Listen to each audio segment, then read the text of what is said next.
Hello, everyone. I'm Bill Raggio. I'm a senior fellow at Foundation for Defense of Democracies and editor of FDD's Long War Journal.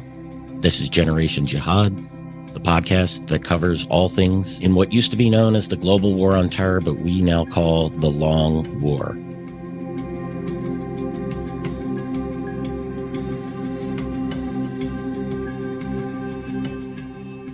Today's guest is David Daoud, my friend and colleague at Foundation for Defense of Democracies.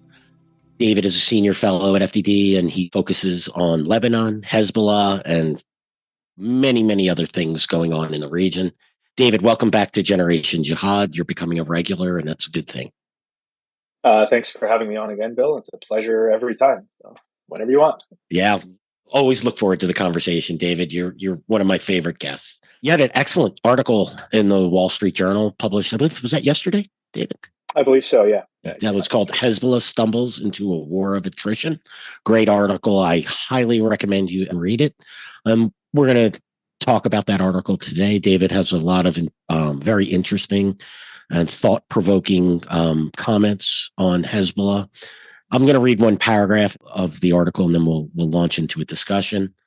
And here I'm going to quote David. Quote, "The terror group, of course, is Hezbollah, is now stuck between its bellicose rhetoric and its fear of popular backlash if it provokes a more intense confrontation with Israel. Though Hezbollah has vowed to fight until a ceasefire in Gaza, its response to Zaidi's death shows it is looking for a way out of the clashes that are harming it more than its adversary." End quote. Its adversary, of course, being Israel, and Zaidi being the Iranian Islamic Revolutionary Guard Corps general who was killed in an Israeli airstrike in Damascus several weeks ago. So, David, I read the article. I think we talked about some of the issues that are mentioned here in previous podcasts, but it seems like you put it all in one bucket, and thought it was a really good starting point for a conversation. So, my first question to you is it possible that Hezbollah, which is thought to be the crown jewel in Iran's axis of resistance, may actually be, at this point in time, be a weak link in that axis of resistance, given that Hezbollah is more than just a resistance group fighting underground in Lebanon, that it has established ties, it has a lot of things to lose? I think that's a good way of putting it. Look, I've rejected the notion, and I still do reject the notion that emerged after the Lebanese economic crisis of October 2019, that Hezbollah was somehow weakened by the protests, right? In the sense that it lost a critical amount of followers, or somehow its political cachet among its followers was harmed to a degree that, we could start to see the needle move in some kind of considerable direction against Hezbollah. At the same time, the conditions in which it exists in Lebanon put it in a uniquely, as you put, vulnerable position. They need to maintain this image of the daring, mighty resistance that's able to confront the Israelis. They put their foot in their mouth since the start of the October 7th war, since they joined it on October 8th. They're going to fight until the end. They're going to fight until there's a ceasefire in Gaza. But, as their Deputy Secretary General said, I think last week to NBC, they didn't expect this to last 6 months. Right? This wasn't in their calculus. They Hamas misread the Israeli mood. Probably thought this was going to be another quick round of fighting, like we've seen before. The Israeli management process, the mowing of the lawn, last a little bit. International community would intervene, press Israel into a ceasefire, and that would stop. 6 months on and counting, right? They can't walk back because then they look weak. And their entire support base, not their entire support base, but a good chunk of it is dependent not necessarily on an ideological link to Hezbollah, but on what they can get out of it. The social elements, the charitable elements, the quality that it gives to Shia in Lebanon's political playing field vis-a-vis Maronites and Sunnis and Druze, but also this idea of resistance, this idea that Hezbollah is this strong, mighty, capable force that is able to defeat or deter Israel at any point. If they unilaterally back down and say, we can't take this anymore, we're declaring a unilateral ceasefire in Lebanon, that image starts to crack, and that's a problem for them. But they stay in it, and they're being bled. And this is a vulnerability the Israelis need to exploit, as I noted in the article. Does it make them uniquely vulnerable? I think it puts them in a, as Iran's most important proxy. If you harm Hezbollah, you are harming Iran's ability to operate in the region at will. You are harming the ability for Iran to enter as it did into Iraq. I think we've mentioned this before, how Hezbollah acts as the tip of the spear for the Iranian regional project. The United States invades Iraq in 2003.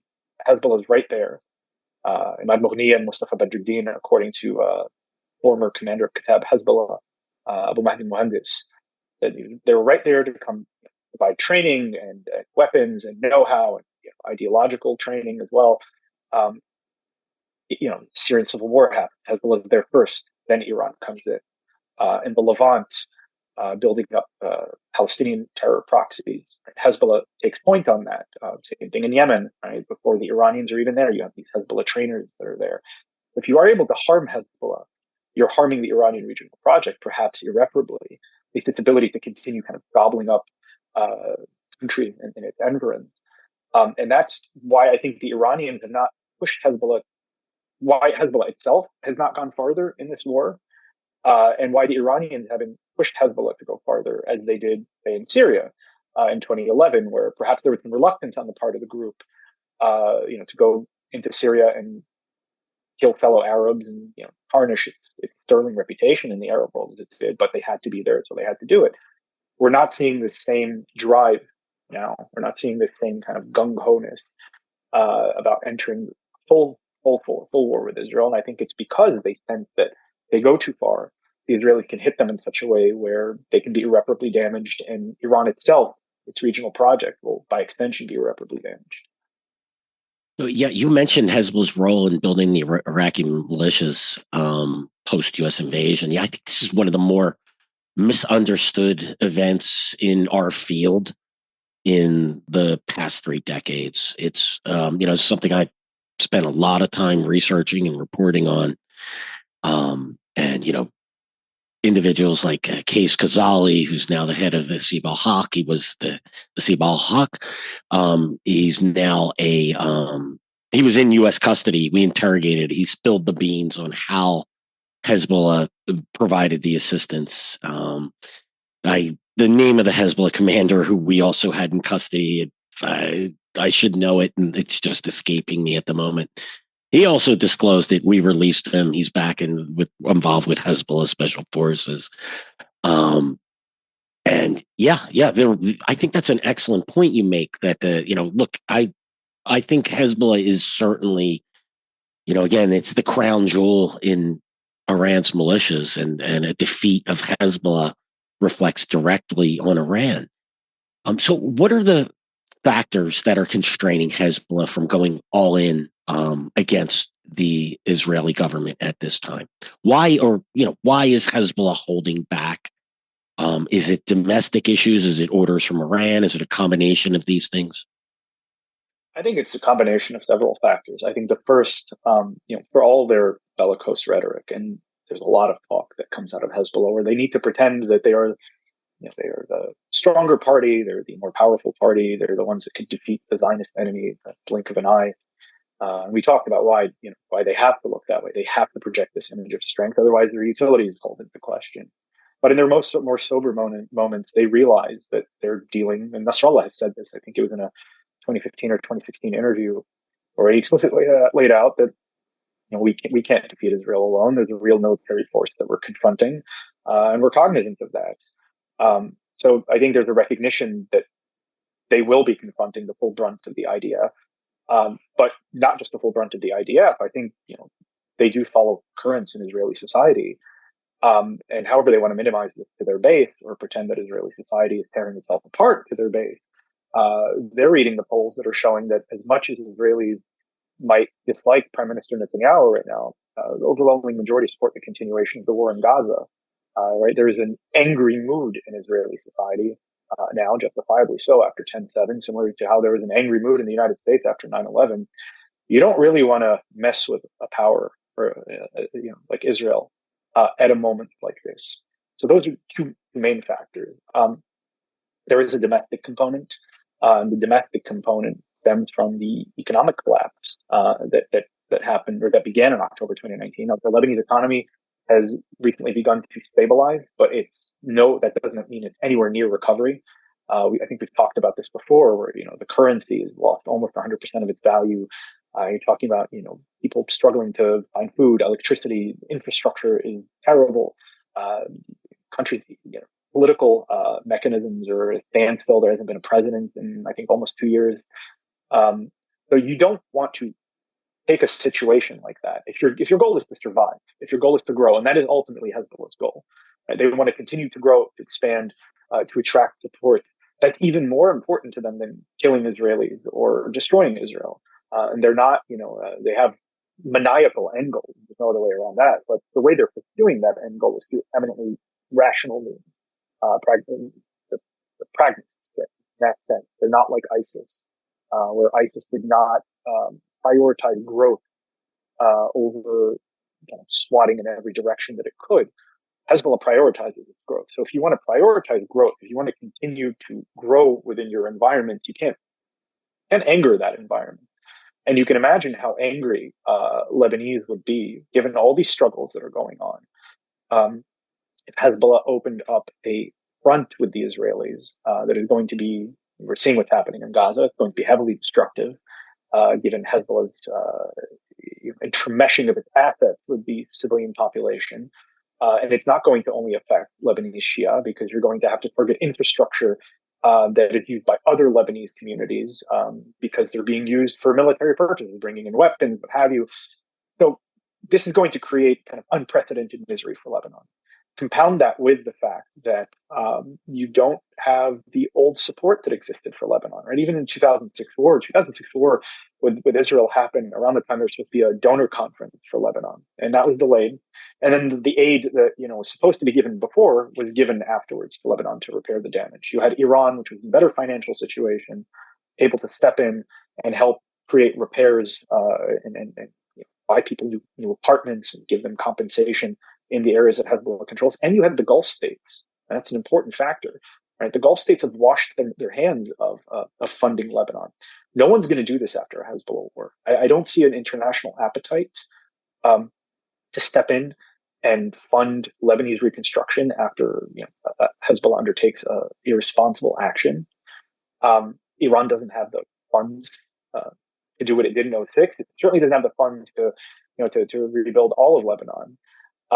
And what you're going to end up with is decimation that can't be rectified, and an angry Lebanese population after you've confronted this very powerful military. Hezbollah would be in a vulnerable position. I think that's constraining them. They're trying to negotiate or navigate rather this economic collapse, projecting strength while also not going overboard, and that puts them in a very tough spot. David, you had mentioned that there'd probably be no actors that were willing to rebuild Lebanon after a war, the Hezbollah war with Israel. I might actually disagree with you there. After what I've seen from the Biden administration wanting to fund the Taliban, giving money to the Palestinians, I could certainly see this administration funding the rebuilding of Lebanon. But your point is still well taken.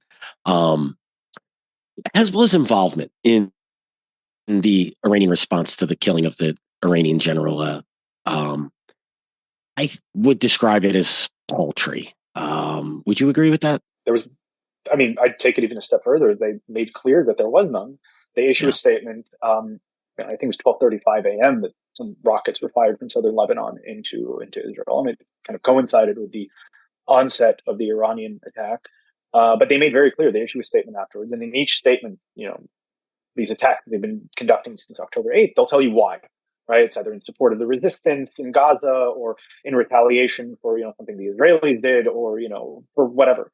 And the statements they issued on April 14th made clear that the attacks from Lebanon into Israel that morning were in response to Israeli airstrikes earlier that day into Lebanon.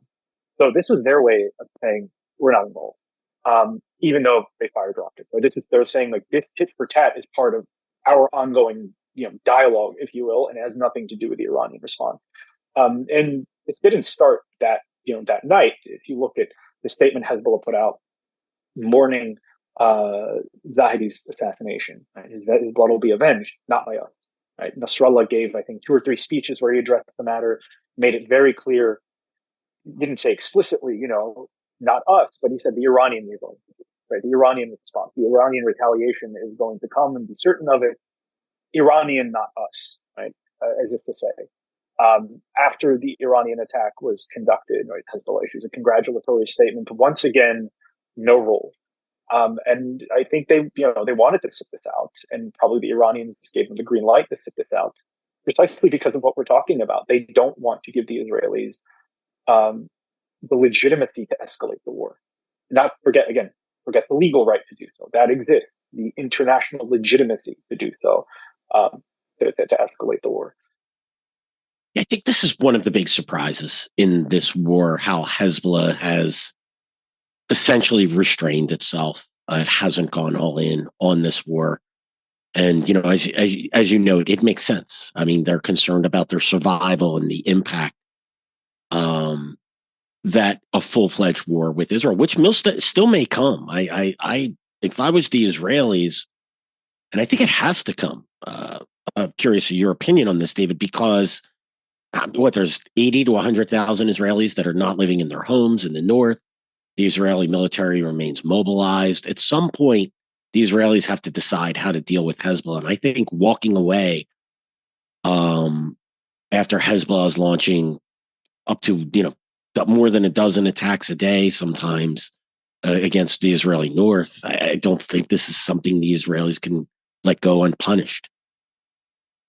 Look, I agree with you, and that was the point of my piece, that Hezbollah has basically, for years they've avoided giving the Israelis the justification to do what they're doing now, which is to target them in Lebanon, where the bulk of their arsenal exists, where the bulk of their leadership exists. Right, it gave them kind of this zone of immunity in which they could operate freely, continue to grow, and not worry about punishment. Meanwhile, they're not acting like good boys and girls, right? Meanwhile, they are beyond just growing their arsenal in Lebanon, preparing for the future war against Israel that they've deemed inevitable. They've been supporting other groups. I wrote another analysis on this, basically what I call the fourth front that Iran is building against Israel through Hezbollah, inside Israel, in the Palestinian territories, in the West Bank, in the Gaza Strip, through training, funding, supplying, equipping these Palestinian militias to carry out attacks against Israelis. You're continuing to bleed the Israelis, but you've kept this distance from the action itself to where the Israelis can't justify hitting you back. This was the mistake they made on October 8th. They finally gave the Israelis that justification that if I were an Israeli prime minister, I'd be waiting for.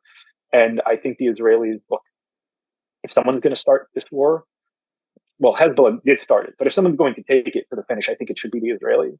And I stress that. I think the Israelis should do that, because what's going to happen is if a ceasefire is accepted between Israel and Hezbollah under current conditions and under the current proposals, Hezbollah will inevitably return back to the border. And what you have then is a situation where another October 7th is hanging over the heads of your population, assuming they return right to the north under such conditions, just waiting to happen when Hezbollah deems it the appropriate time. They're not going to give the Israelis another opportunity to hit at them or to push them back through force in the interim. And the Israelis are constrained by different factors than Hezbollah. The Israelis are constrained by the need to stay on the good side of the United States. And they do care about international opinion, right? Israel is part of the West. It is a member in good standing of the international community. Sanctions, ICC warrants, what have you, these things affect Israel in a way that they could never affect Hezbollah. So this acts as a constraint on the Israelis. They can't initiate unless Hezbollah gives them justification to do so. But what you end up with is a situation where, again, Hezbollah just can continue to grow, increase its lethality, and wait for the right time, 5-10 years, however long it is. This is not an immediate term thing. But what kind of country can live with the knowledge that another 9/11 style attack is, just waiting to happen against its citizens, against its civilians? How many such attacks can the state of Israel take, or can any country take? And this isn't preemption, right? This has already started. I think the Israelis should press the advantage that Hezbollah's mistake has given them. Unfortunately, to your last point, the answer for many in the international community, it seems to be, is an infinite amount of tax that the Israelis should have to absorb. This is why, I don't really want to get into this here, but my opinion is from the beginning, the Israelis should have discarded any views of the international community and just went all in Gaza, got it over with quickly, and as you know, do the business you need to do there, and then turn the guns on Hezbollah, which launched attacks.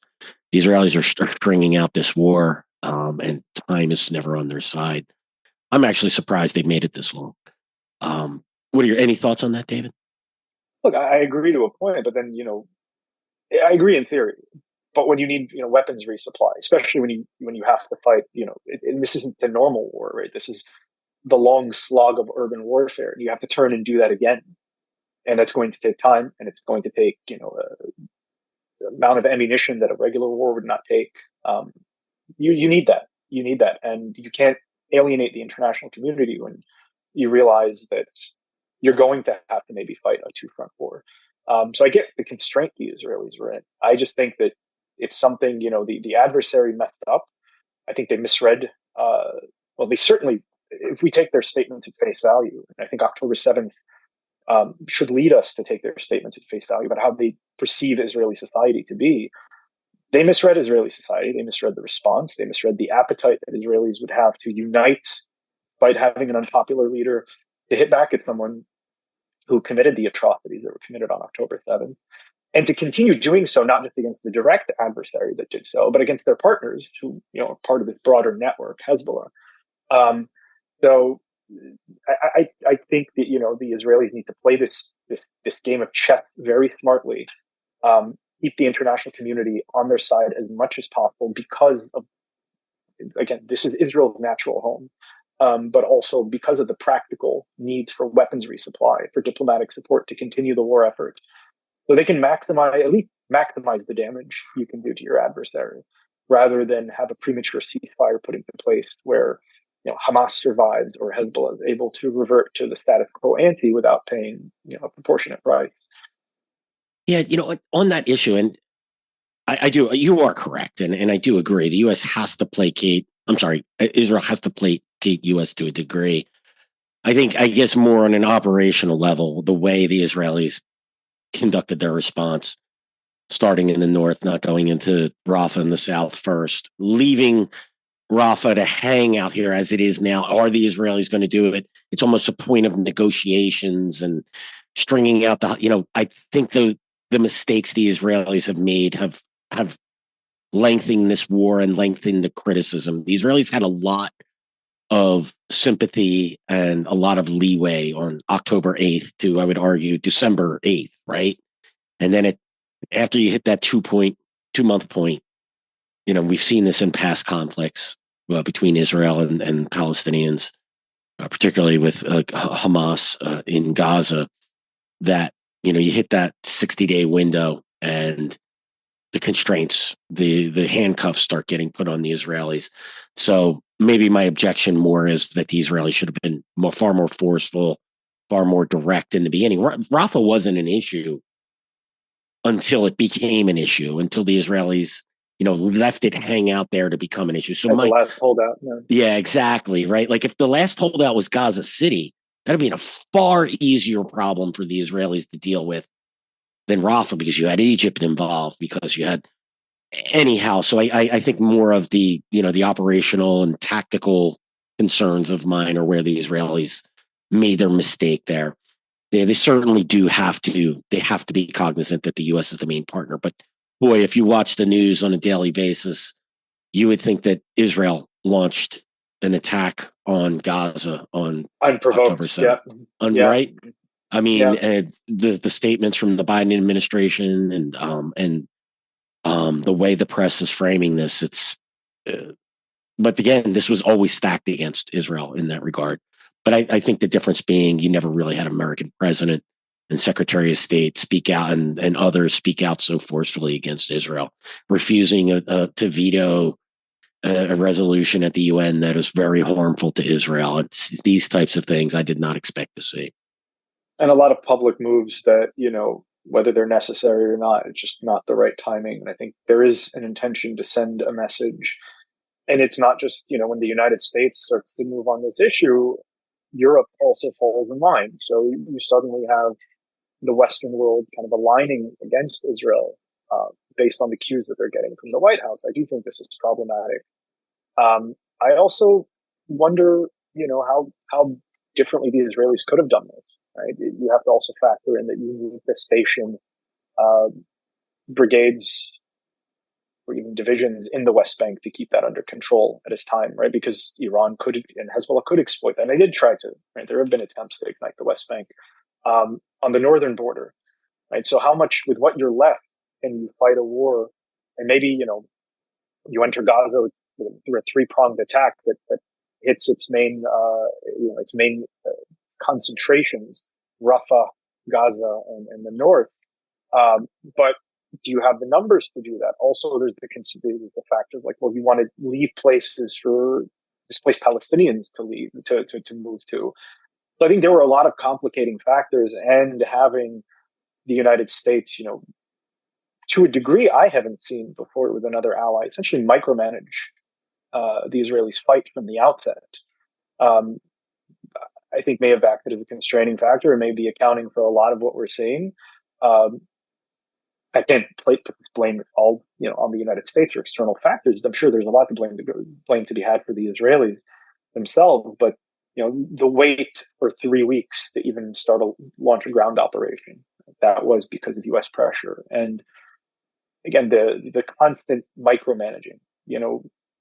A valuable ally as Ukraine is, it is not, it doesn't have the storied military past of the Israelis. It certainly doesn't have the decade of doctrine and professionalism.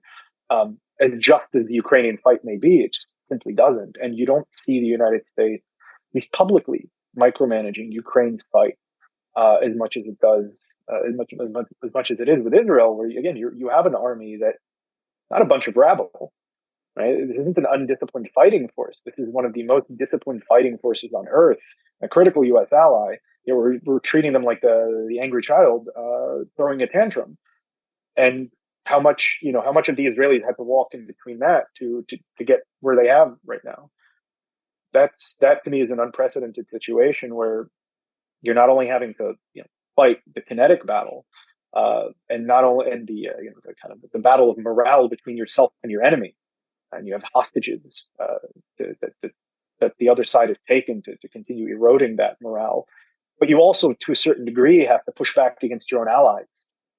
That and the international opprobrium that's coming along with global adversaries like South Africa, what have you. But your allies, right? The people that you should be able to trust and rely upon. You have to navigate that too. I don't know of a situation where that's been the case before. Yeah. And, thinking back, you're right. I mean, the impression I think a lot of people have that is that it's only been the last several months that the Biden administration has been putting pressure on Israel to restrain. But you're right. It was from the very beginning. Could you imagine if after 9/11 that Great Britain told the U.S. it wouldn't support it invading Afghanistan to oust the Taliban and go after Al Qaeda?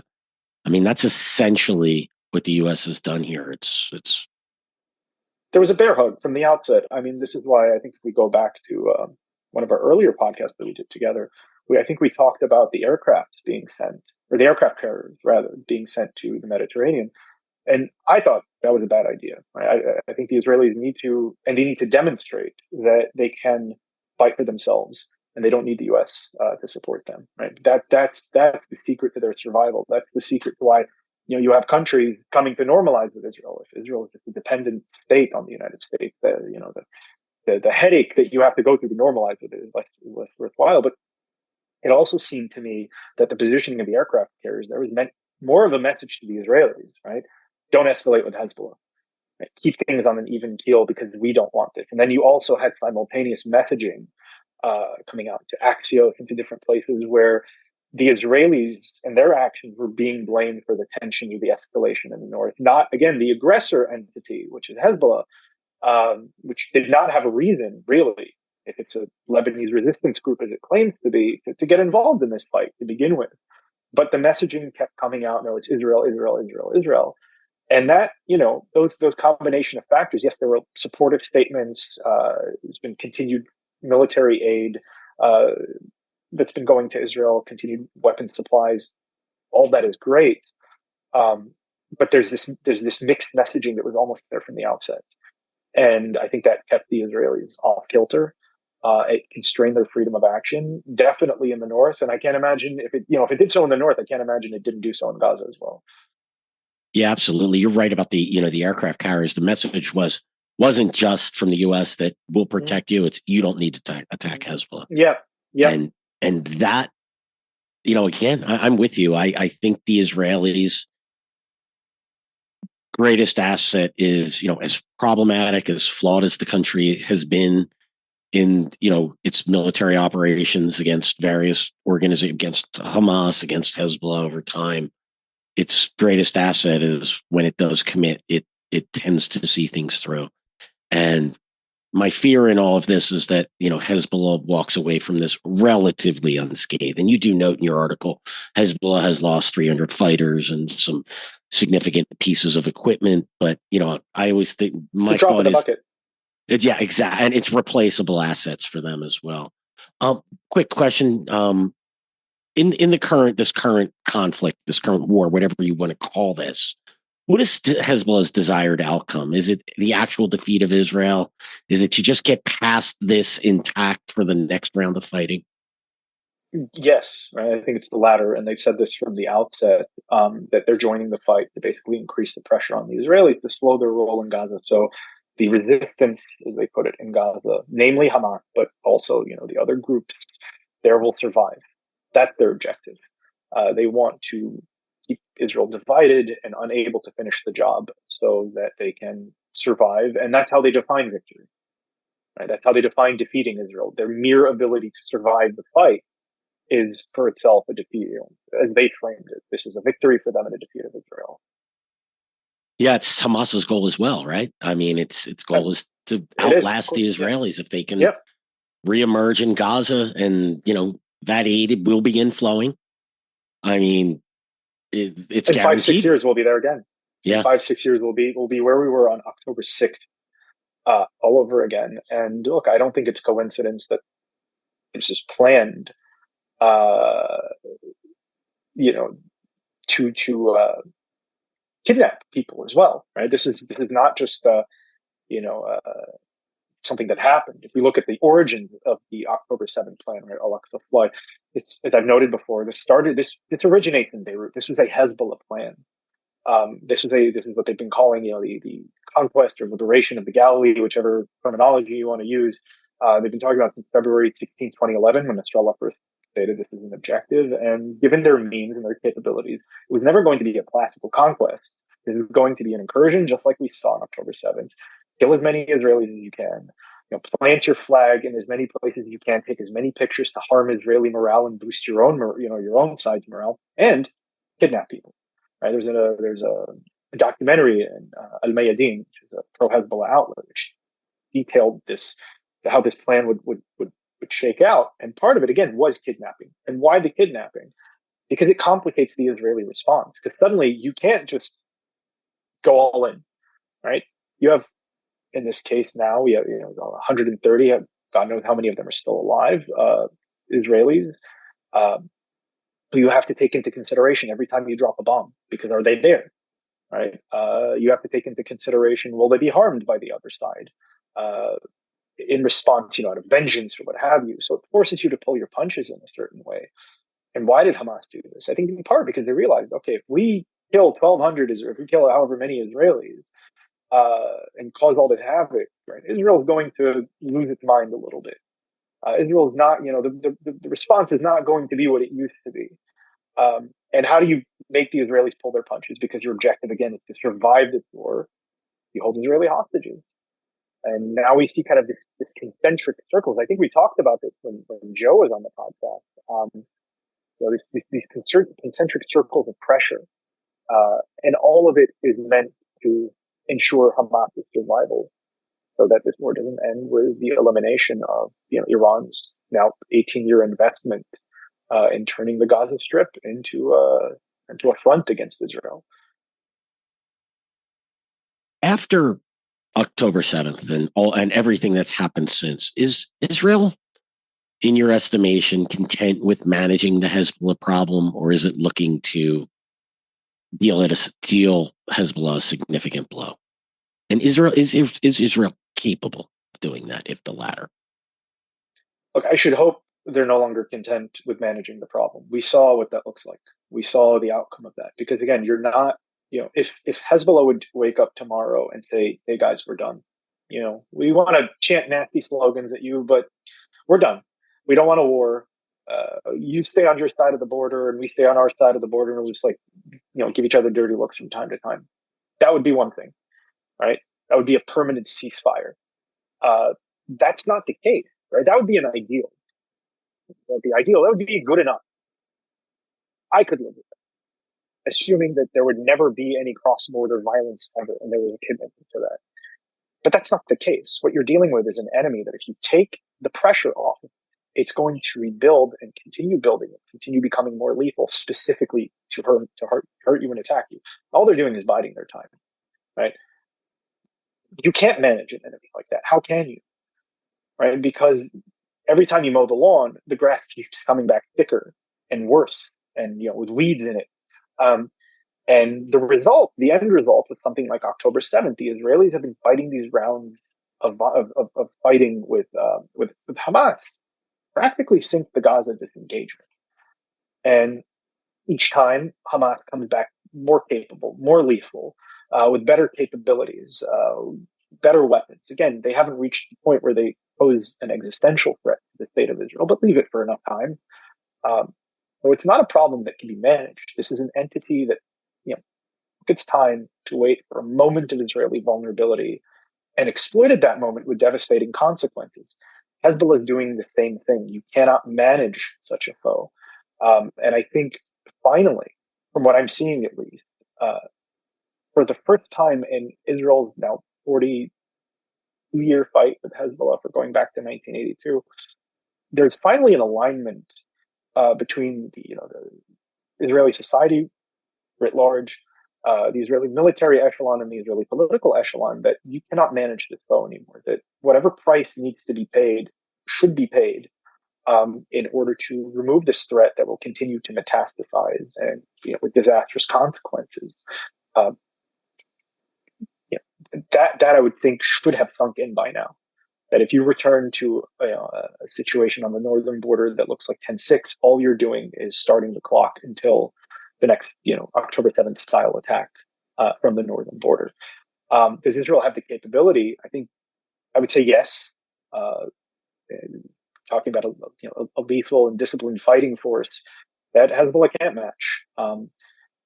The issue is kind of the hourglass that we talked about earlier. Will Israel have the political support and the weapons provided to it to finish this war against Hezbollah? Because that will not, it won't be done in a week or two. There will be massive destruction wrought upon Lebanon, at least certain areas of Lebanon. This is not going to be something like 2006, where you're going to have, a heavy aerial campaign and limited ground incursions into South Lebanon against militarily insignificant targets, and then you call that a war. This is going to look something like the 1982 Lebanon invasion, right? Where you kind of have combined arms pushing as deeply as possible into Hezbollah-controlled territory to destroy as much of their infrastructure as possible. Israel has the capability to do that. It just needs the international support to do so. And that's the question mark. Yeah, particularly since that clock is continuing to run, and we could look at the pressure here in the United States, with riots on multiple campuses throughout the country. I just don't see that support for Israel's destruction of Hezbollah, or at least a severe beating, would, I just can't. It's going to be difficult to see how Israel garners that support from the international community. David, you had mentioned that Hezbollah has its vulnerabilities. How can Israel capitalize on these vulnerabilities? I think pushing them into a conflict at a time that they don't want it, right? Where they're not ready for it, right? Where Hezbollah, their MO has always been that they will initiate at a time that's most convenient and comfortable for them. Um, Basic rule of any fight, right? You want to throw your enemy off kilter. You want to catch them off guard. And I think the Hezbollah walked into something right now um, where it was caught off guard. They weren't ready for this. So keep hitting them. I think keep hitting them. There's pressure on even if it doesn't go to a full scale war, right? What the Israelis have been doing against Hezbollah for at least the past 10 years, uh, the conflict in between the wars, the war in between the wars, the pinpoint strikes against Hezbollah, assets, weapons shipment, occasionally Hezbollah figures in Syria, expand it into Lebanon, normalize it in Lebanon. Because that way, at least the zone of immunity that this group has created in Lebanon, to which the Israelis have acquiesced for some reason, is no longer there. Yes, it'll be painful for Israel. It might result in the, I don't say permanent, but semi-permanent displacement of large swaths in Israeli society from the north. The north may turn into a kind of a war zone for the foreseeable future. But you're able to keep hitting Hezbollah. And there's pain on the other side as well, right? 80,000 Israelis have been displaced, but 70,000 Lebanese have also been displaced, maybe upwards of that. This is Hezbollah's base. And these are people who, were going through all the hardships of the economic crisis that we were talking about, and they don't have a safety net. Nasrallah will try to play this down that, they'll just stay with family and all that. Fine, but you need money to eat, right? And it's pressure on the people that they're staying with to keep housing them, to keep feeding them, right? So keep that pressure on the base. Someone's gonna have to make up for that, and maybe that'll come out of Hezbollah's coffers. I think what we're seeing now in this, with every war of attrition, is who can hold their breath longer. And I think Israel has the capability to do so, and at the bare minimum should continue doing so until Hezbollah says uncle. Yeah, I concur with that, David. Real quick question. This might be a little bit out of the blue, more of a military issue here, tactical issue. We've seen a large use of drones, particularly first-person view drones in Ukraine, in the war between Russia and Ukraine, to great effect. Why haven't we seen this technology being used by either the Israelis or by groups like Hezbollah, in your estimation? I think from it's probably a desire to. Are you saying loitering munitions specifically, or like suicide drones specifically, or just drones in general? More of the smaller drones, like the ones that they could either drop grenades, or the suicide drones that we're seeing being used. And they're generally small, like these off the shelf DJI drones. My daughter owns one. They're fun to fly, by the way. I'm a little surprised that we're not seeing a usage of this. Again, really apologize for throwing that out of the blue, Yeah. but I'm a little shocked that I haven't seen this being used by either side. Look, I think the Israelis have been using some drones to conduct airstrikes. I don't know if they're using the smaller drones necessarily. From the Hezbollah side, I think there's a desire to kind of maintain the conflict within certain confines for now. And you don't want to tip your hand entirely, right? This may be something that if things escalate, then you want to kind of throw into the mix. Israel's ability to intercept these kinds of drones is limited. So if you send a swarm now and it causes massive havoc, you have a major conflict to deal with.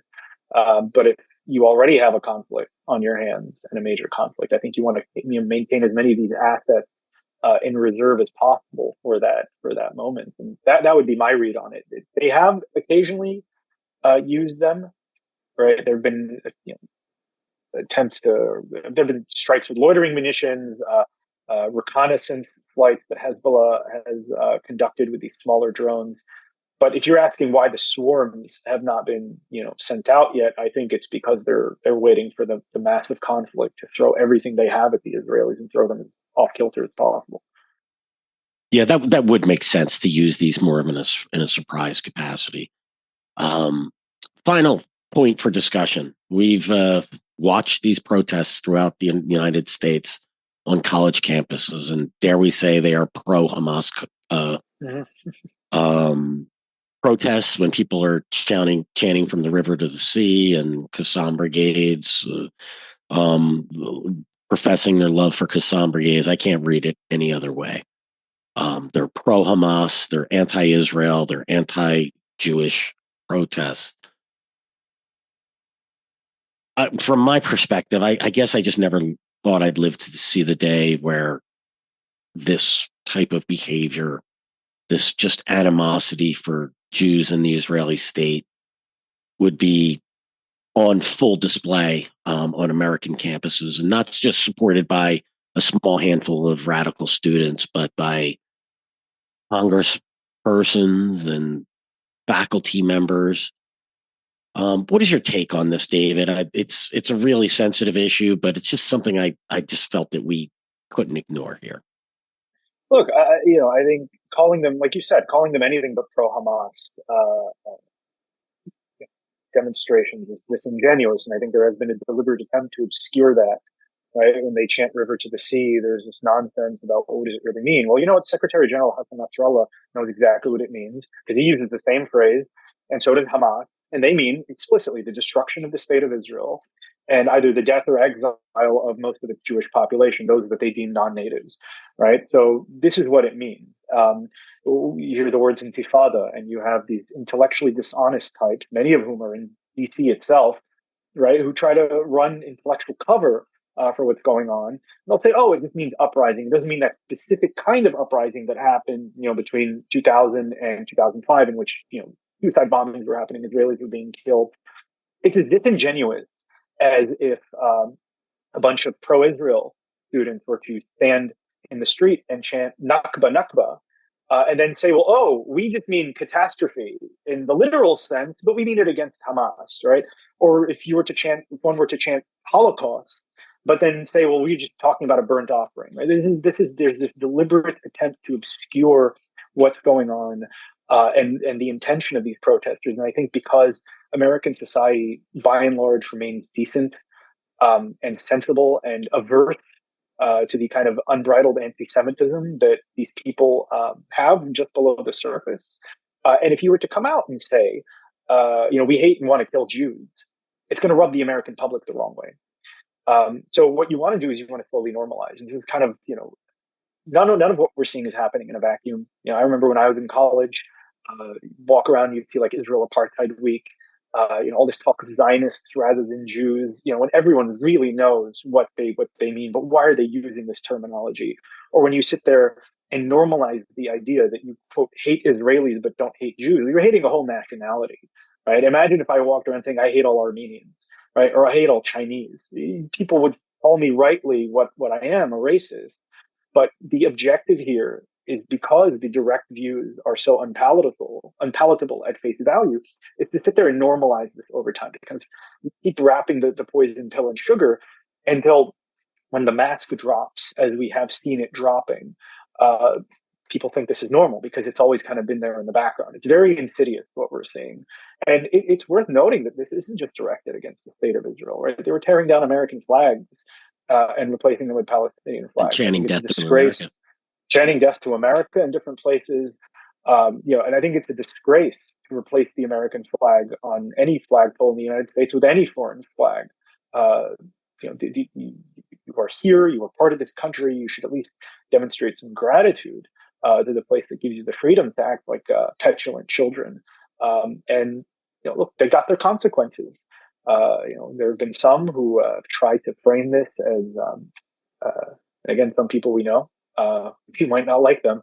I saw dancing to Arabic music as one spin that was put on this. I saw others who were claiming, this is just par for the course for Columbia University, where there's been kind of the center of gravity of this protest movement. of the underdog challenging the hegemon. Uh, Clearly, the Jews are hegemons if they're running in fear from these rioters. But really, it's an intimidation tactic, right? It is an attempt to make Jews feel unsafe expressing their Jewish identity on their own terms. It has to be expressed on the terms of these pro Palestine movement, and those terms include abandoning Israel, wishing death to Israel and its population, abandoning Zionism, and kind of accepting that Jews will live in a second class minority status, perpetual minority status. Um, it's also been framed as a matter of free speech. And look, I'm a free speech absolutist, even when it's unpopular. Uh, but within the realm, within the room that U.S. law provides for, we don't. Free speech is not a free for all. I reject the idea that there's such a thing as hate speech. But at the same time, we live in a society of what our founders envisioned was ordered liberty, right? As valuable as free speech is, and as uniquely expansive as American free speech protections are in the family of democracies, and I think that's a great thing for America. You can't do everything, right? You can't say everything. There are there are limited categories of types of speech that are not protected. Imminent incitement to violence, right? The example of shouting fire in a crowded theater, where speech crosses libel, slander, things like this, right? This is not protected speech. And certainly the idea of freedom of expression and freedom of speech should not act as a cover for thuggery. And this is what we're seeing. We're seeing thuggery and an attempt by a seemingly respectable support circle to sanitize the behaviors we're seeing. And I frankly, this type of petulance that we've been seeing on college campuses for weeks, I was glad to see NYPD and other police forces go in and put a stop to this, because you can't just do whatever you want in a society of laws, and fundamentally America is a society of laws. Yeah, David, you used the term petulance multiple times. It's spot on. It's just a temper tantrum that has just gone awry, and intentionally so. And I'm with you on the idea, the idea of hate speech, right? Before all this began, if you misgendered someone, you would be canceled and be the worst person on the planet. But if you call a Jew a Zionist who should be killed and Israel should be destroyed and call for death of America, that's a free speech issue. I can tell you from a friend of mine who goes to Columbia Law School. He was telling me he has, a yarmulke, a kippah on your head, a Jewish head covering, was basically an invitation for harassment or violence, right? So it's beyond just the nasty things that the crowd that brought us the term the microaggression, has been doing. It's beyond words. There's acts of violence, harassment. Yes. We're seeing this not just in Columbia, and however you want to cover it. This is where this leads, right? This is just whipping up these crowds into a frenzy where they see a Jewish student, Star of David, kippah, and that's just an invitation to start harassing and attacking, unless that Jewish student disavows a central part of their identity. Now, this reminds me of kind of the Jewish experience in the Middle East, where acceptance was conditional and provisional upon, again, shedding the nationalist ethnic part of Jewish identity, which links us as the Jewish people to Israel. And this is being brought here now, and this is being normalized. Temper tantrum is the right way to put it. It reminds me, I keep saying, of like my 9-year-old niece when she doesn't get her way. She throws a little temper tantrum. Same methods, except she's 9 and she's not violent. Like, she has, even as a 9-year-old, she has the sense to not be violent, and she also has the sense to keep this in her house, right? So it puts the 9-year-old at a distinct advantage over these legal adults, and not just legal adults anywhere, but at our country's most prestigious institutions of learning. It's a travesty. That's what's so disturbing about this. These are purportedly our future leaders, our future decision makers. If we think we got it bad now, I fear what this is going to look like in a generation or in the next decade, even. You had mentioned one other thing that struck me, right? With the Intifada and other such words, post 9/11, people made excuses for jihadists who used the word jihad, and they would say, well, that just means An struggle. internal struggle. Yeah, Yeah, internal exactly. struggle. It does not. Which, No, yeah, you which know, is true on some level, right? yeah, This is the genius of this demagoguery that you're touching on. Like intifada, in its literal sense, means uprising. But for the people who were talking about context after October 7th, suddenly context means nothing. Why are you chanting? Why would you be chanting uprising against a group of Jews or Israelis unless it meant that specific type of intifada? And it's the same thing with jihad, right? Like when Bin Laden and Abu Bakr al-Baghdadi and Nasrallah, when they use the term jihad, they're not talking about being personally good with God and overcoming their evil inclinations. They're talking about something specific, but there is this deliberate attempt to create confusion. There's no other way to put it but gaslighting, because again, what's so obvious is so bad, and you want that to proceed, you want that to succeed. So what you do is you create these mind games to obscure the reality. I think this is part of the problem, and we're going to continue seeing this. This is again, even framing this as a free speech issue is disingenuous. It stems from that same disingenuousness that leads people to tell you, well, no, what you see in front of you isn't, it's not really there. River to the sea, it doesn't mean that. Jihad doesn't mean what. It's the same disingenuousness. It's the same deliberate attempt to mess with your mind on the other side, so you can think, oh, well, not that bad. yeah. This again, using that term petulance, it sticks with me, right? It's one thing if you're holding up a sign and you're picketing or something. It's another thing when you're occupying property and destroying it and assaulting people and screaming, calling for their death. I watch videos of Jewish students being surrounded, prevented from moving at UCLA. They're not allowing um, anyone who disagrees with their cause into classrooms, setting up gates. And I mean, this is not free speech at this point. This is No, it's not. well beyond. Yeah. Look, I served in the U.S. military, and I, believe this from when I served, and I believe it to this day. I served in order to defend our constitutional rights, and some of that being speech that I disagree with. But what we've witnessed in these protests has far beyond Cross crossed the the line. lines.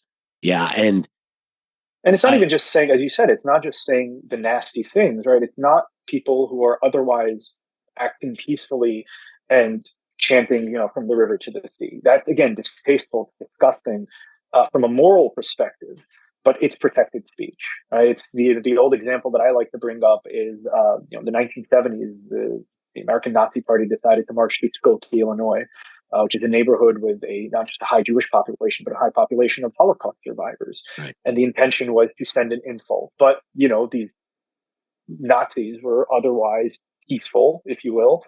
And that's protected speech. You don't have to like it, right? But right, I wouldn't go to bat for it morally. I wouldn't sit there and try to, it says something about me if I then try to obscure the intentions of these neo Nazis or, what they were chanting or whatever. It says something about me at that point.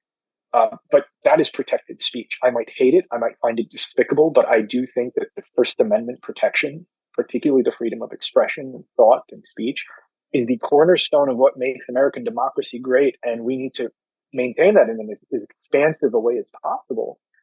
But again, as expansive as American free speech protections are uniquely in Western societies, they are not unlimited. And when you cross that line from speech into action, I saw the same video you're talking about, the young Jewish student in UCLA who was basically cornered and held for an hour.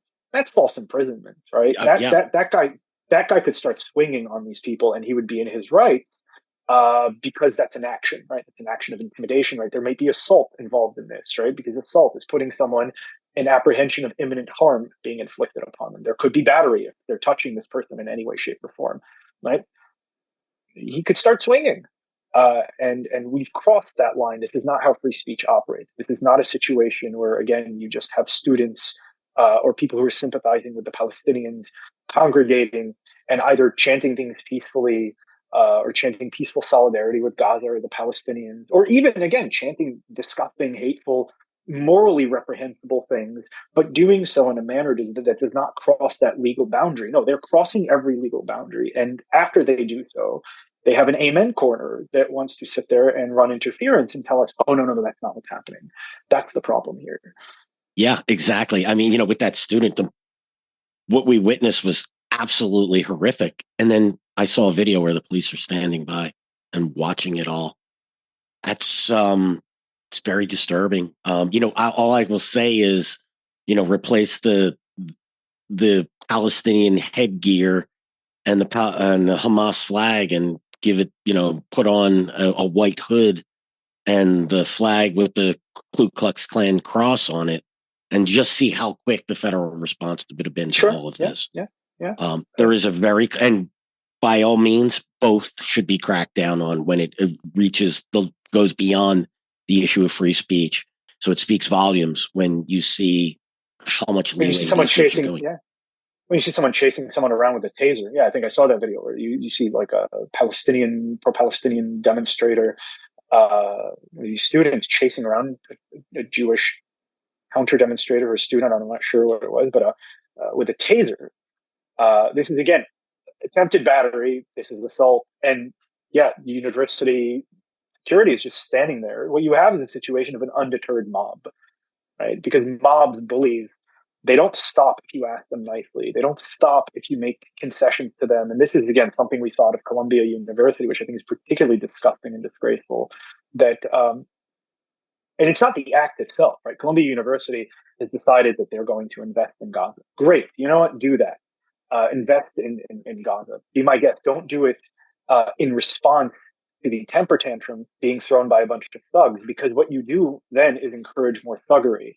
And that's what we're seeing. We're seeing this mob be undeterred by any consequences for their actions, by and look, private institutions get to regulate free speech in a way that is much more constricted than, First Amendment protection. I can wear a vulgar T-shirt on the street and no one can say anything to me, but I can get fired if I go to work or if I go to school wearing the same vulgar T-shirt if it violates kind of the code of conduct for how I'm expected to behave in either the workplace or university. These universities have their codes; they're not enforcing them. A lot of these students are also coming in on student visas from abroad. Not Americans. Even in America, they don't have the same protections and the same ambit of rights that U.S. citizens or U.S. nationals do. Some of what they're doing could be a violation of their the terms of their visas, the terms of their student visas. They can be deported. Yet what we've seen, if I recall correctly, was the White House. The White House itself intervened to make sure that these measures these legal measures were not enforced against these people committing potential violations of the terms of their visa. Right? We're seeing an unwillingness to implement the law. The law, again, in the country that allows the most expansive free speech protection in the world. This just encourages more. This is just going to encourage more. Bullies need to be deterred. People throwing temper tantrums. You're a father, Bill. I can't imagine if your kids were at that age or any age and throwing a temper tantrum, you would reward them by taking them down to Toys R Us, right? You'd ground them. Not. You'd ground them. And this is what needs to happen. And it's not, we're seeing the police intervene, but there needs to be more measures. These are adults. These are people who are in some cases in PhD programs. These are not kids as much as they're acting like it. And there need to be real life consequences for what they're doing. And they're being supported by faculty members, members of the school administration. And then there's the issue of outside groups that are spurring this on as well. David, thank you for your perspective on all of this today. Summed up my thoughts on the protest just well. Thank you very much for that. It's always a pleasure to have you on, David. My pleasure. Yep, we'll get you back on soon. Thanks, everyone, for listening to today's episode of Generation Jihad. Just a reminder, you can listen to us on YouTube, Apple, Spotify, and anywhere else you listen to podcasts.